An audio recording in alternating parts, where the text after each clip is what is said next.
Bonjour à tous, en espérant que vous allez bien. Je bénis le Seigneur pour ces instants qu'il nous accorde, ce moment où nous nous retrouvons autour de sa parole.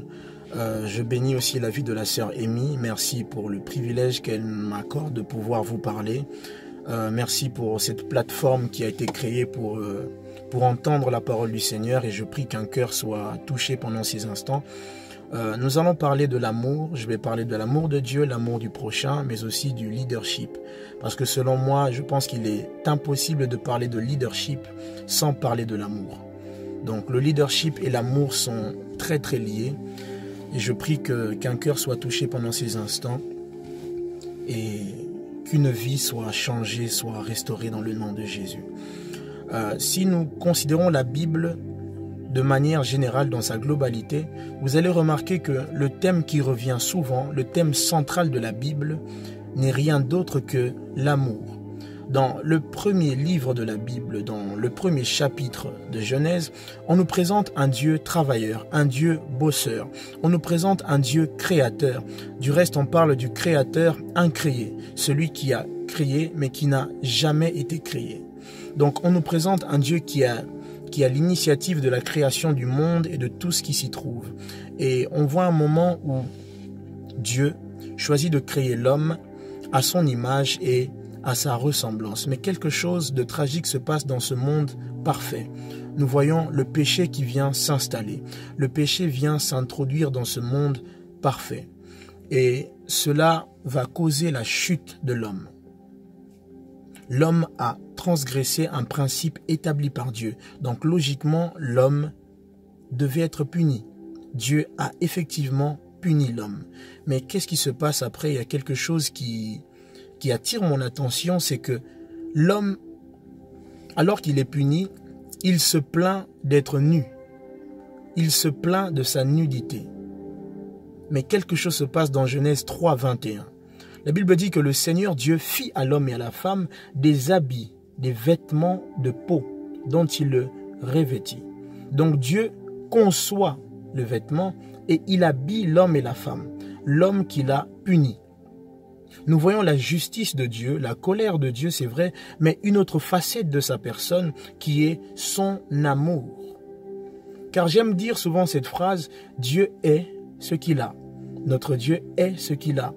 Dieu ne se contente pas seulement d'avoir des choses, mais il aime particulièrement incarner ce qu'il a. Notre Dieu a l'amour, mais il est amour. Notre Dieu a la puissance, mais il est présenté comme le Dieu tout-puissant. Amen.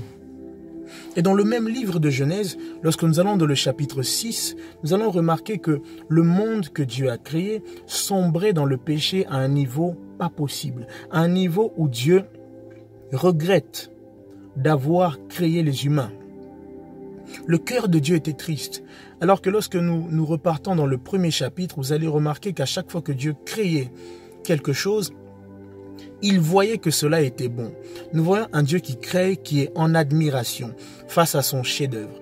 Mais là, dans ce chapitre 6, il regrette d'avoir créé l'homme. Parce que l'homme était retombé encore dans le péché. Il dit, j'effacerai de la terre les humains que j'ai créés, depuis les humains jusqu'au bétail, aux bestioles, aux oiseaux du ciel. Dieu veut exterminer le monde. Mais dans Genèse 6, 8, mais Noé trouva grâce aux yeux du Seigneur. On voit un Dieu qui veut punir, qui veut exterminer le monde, mais il choisit quand même de garder un homme, épargner un homme juste et intègre. Il y a tellement de passages encore dans la Bible où nous voyons un Dieu juste, nous allons dire dans le langage des hommes, limite dur, mais qui cache un Dieu rempli d'amour.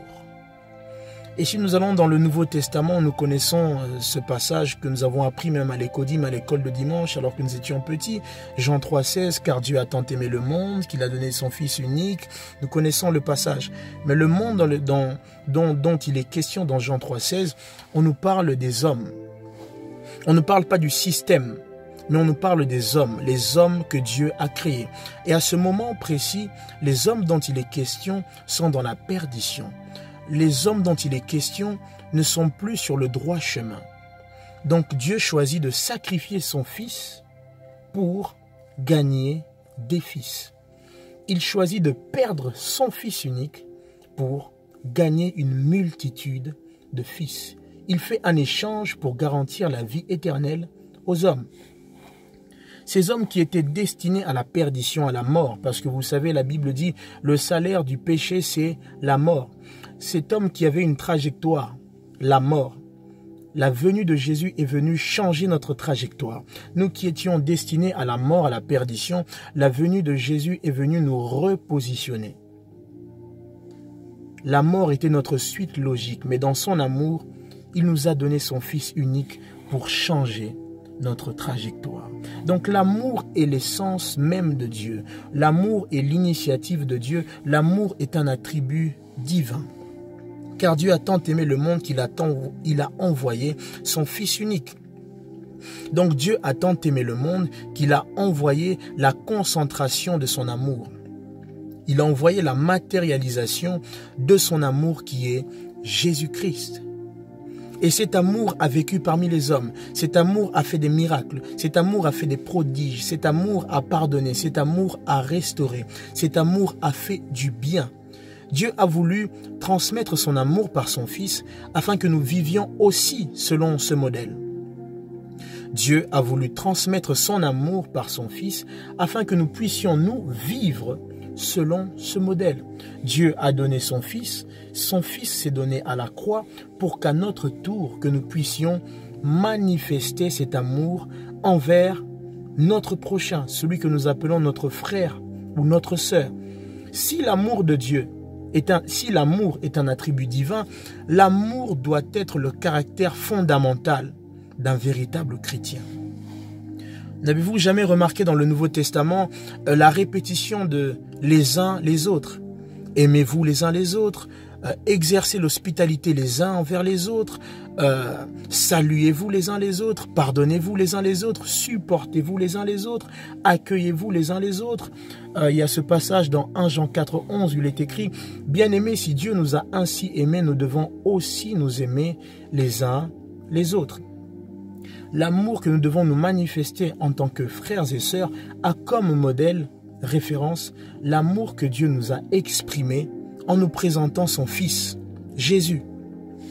Il y a encore ce passage dans Romains 13,8 où il est écrit « Ne devez rien à personne, si ce n'est de vous aimer les uns les autres, car celui qui aime les autres a accompli la loi. » Car celui qui aime les autres a accompli la loi. C'est étrange parce que nous sommes dans le Nouveau Testament et souvent nous attribuons l'Ancien Testament à la loi et le Nouveau Testament la grâce. Logiquement, on devrait dire « car celui qui aime les autres a accompli pleinement la grâce » ou vit dans une grâce abondante si on veut. Parce qu'on dit souvent que la loi est venue par Moïse, mais la grâce est venue par Jésus. Mais ici, on nous dit « celui qui aime a accompli la loi ». Quand nous lisons la loi, les 10 commandements que Dieu a donnés à Moïse, vous allez remarquer que c'est un ensemble de règles et d'instructions. Tu ne feras pas ceci, tu ne feras pas cela, tu ne tueras point, tu ne commettras pas ceci ou cela. Mais le principe de la loi, en réalité, ce que l'homme n'a pas compris, c'est que la loi, le résumé de la loi, c'est simplement l'amour. La loi n'a pas été instituée par Dieu pour tuer les hommes ou pour faire du mal à un homme. La loi a été instituée par Dieu pour être comme un garde-fou. Si j'ai l'amour, je ne vais pas tuer mon prochain. Si j'ai l'amour, je ne vais pas faire du mal à mon prochain. Le résumé de l'amour, c'est simplement aimez-vous les uns les autres. Et l'homme n'a pas compris que le résumé de la loi, c'est aimez-vous les uns les autres. C'est pour cela que Dieu devait envoyer son Fils unique pour nous faire comprendre réellement cette réalité. Lorsque Dieu met des règles, c'est parce qu'il nous aime. Parce que Dieu nous a tellement aimés, nous devons prendre l'initiative d'aimer les autres. Et le plus dur dans l'amour, c'est aimer les personnes qui ne méritent pas notre amour, normalement. Le plus dur dans l'amour, c'est aimer les personnes qui nous font du mal. Jésus était un spécialiste dans cette matière. Alors qu'il est à la croix, il demande à Dieu de pardonner ses bourreaux. Il demande à Dieu de pardonner à ces personnes qu'il a crucifiées. Qu'est-ce qu'il dit? Pardonne-leur car ils ne savent pas ce qu'ils font. Et alors que Jésus est au milieu des 2 brigands, il y a cette scène bizarre où où l'un des brigands dit « Jésus, souviens-toi de moi quand tu entreras dans ton royaume ». Jésus, alors qu'il entend cette phrase, il ne dit pas « Toi, si tu es à la croix, c'est parce que tu as fait ceci, tu as fait cela, toi, tu as vraiment volé, parce que tu es un bandit. » Jésus n'a pas sorti le palmarès de ses crimes. Jésus n'a pas repris cet homme. Alors que ce brigand était vraiment là parce qu'il avait fait du mal. Il n'a pas sorti une parole de connaissance. « Toi, je t'avais vu dans tel endroit, tu as fait ceci, cela. » Non, non. Jésus dit « Aujourd'hui même, tu seras avec moi dans le paradis. Aujourd'hui même, tu seras avec moi dans le paradis. » Même dans les derniers instants de sa vie, Jésus a manifesté l'amour envers des personnes qui ne méritaient pas cet amour. Sommes-nous des chrétiens? Sommes-nous des disciples de Jésus? Est-ce que nous sommes réellement des disciples de Jésus? Le monde saura que nous sommes des disciples de Jésus. Ce n'est pas en voyant les miracles et les prodiges, en voyant des stades remplis. Non, le monde verra que nous sommes des disciples de Jésus lorsque ils verront en nous ce qui fait la force de Jésus, c'est-à-dire l'amour. Et l'apôtre Paul dit même si je fais des miracles, des dons, même si je parle la langue des hommes et des anges, mais si je n'ai pas l'amour, il dit quelque chose de grave. Je suis comme une cymbale qui retentit. Lorsqu'on parle de cymbale, moi ça me parle parce que je suis musicien. Donc la cymbale, c'est un instrument de musique qui fait partie de la famille des percussions. C'est souvent ce disque en métal. Lorsque vous voyez une batterie, c'est souvent en métal. C'est sur ce disque en métal que nous frappons avec une baguette. Et ça produit un certain son. On le joue de temps en temps dans la musique pour que ce soit agréable à l'oreille. Et imaginez maintenant ce disque métallique, la cymbale, où on ne frappe pas de temps en temps, mais continuellement, du début jusqu'à la fin, on frappe sur cette cymbale. Croyez-moi, ça va faire du mal aux oreilles. Quelque chose qui était là, normalement pour être agréable aux oreilles, va devenir agressif. Cette percussion qui devait normalement nous faire du bien, va devenir désagréable pour nos oreilles.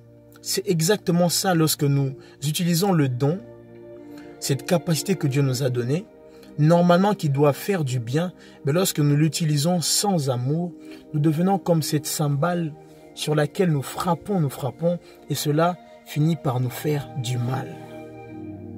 Lorsque nous manquons l'amour, nous sommes comme cette cymbale. Au lieu de faire du bien aux oreilles des autres, nous faisons du mal aux oreilles des autres. Jésus, lorsqu'il faisait un miracle, on nous dit qu'il était ému de compassion. Il était motivé par une seule chose, l'amour. Nous nous présentons comme des disciples de Jésus. Avons-nous ce qui faisait la force de Jésus? L'amour. Jésus avait de l'amour pour son prochain. Il avait de l'amour pour les autres. Il exprimait même l'amour envers des personnes qui ne méritaient pas son amour. Nous sommes appelés à exprimer aussi cet amour. Et par la grâce de Dieu, je fais partie des leaders de mon église, dans l'église Parole du Salut. Au départ, je voulais être leader, mais sans comprendre réellement ce que cela implique. Parce qu'un leader, c'est pas un chef, c'est pas un dictateur. J'ai fini par comprendre après des années que être un leader, c'est être un serviteur, tout simplement. Un leader, c'est simplement toute personne que Dieu a placée devant vous. Dans le domaine familial, si vous êtes père, vous êtes le père, vous êtes la mère, une autorité familiale, vous êtes leader. Dans le domaine de la politique, un président de la République, un ministre, vous êtes leader. Dans le ministère, vous êtes pasteur, vous êtes évangéliste, vous êtes aussi leader. Un chef de département, par exemple. Si vous êtes un leader, vous avez le rôle d'influencer les autres, de développer les personnes que Dieu vous a donné la grâce de conduire. Et il est impossible d'exercer votre leadership sans amour. L'amour et le leadership marchent ensemble. Il est impossible de parler de leadership sans faire mention de l'amour. Parce que vous ne pouvez pas conduire des personnes sans aimer ces personnes. Vous ne pouvez pas conduire une personne vers sa divine destinée sans l'aimer réellement. Lorsque vous conduisez des personnes, vous devez être motivé par une seule chose, l'amour. Parce que le vrai leadership n'est pas conditionné par la tête d'abord. Le vrai leadership vient d'abord du cœur. C'est une question de cœur. Parce que souvent nous aspirons au leadership sans aspirer au cœur du leader. Nous ne devons pas seulement aspirer au leadership, mais aspirer au cœur du leader. Je prie que Dieu, dans cette génération, puisse élever des personnes, des leaders, selon son cœur. Que par-dessus tout, que nous soyons des chrétiens qui manifestent non pas seulement l'amour pour un Dieu qui est invisible, mais que nous puissions manifester cet amour envers celui que nous appelons notre prochain, envers notre frère, envers notre sœur que nous voyons tous les jours, envers notre ami à l'école, envers nos collègues de travail, de service, que nous puissions manifester l'amour envers des personnes que nous aimons, même aussi envers des personnes qui ne méritent pas normalement notre amour. Que Dieu puisse nous bénir et demeurons dans l'amour du Seigneur.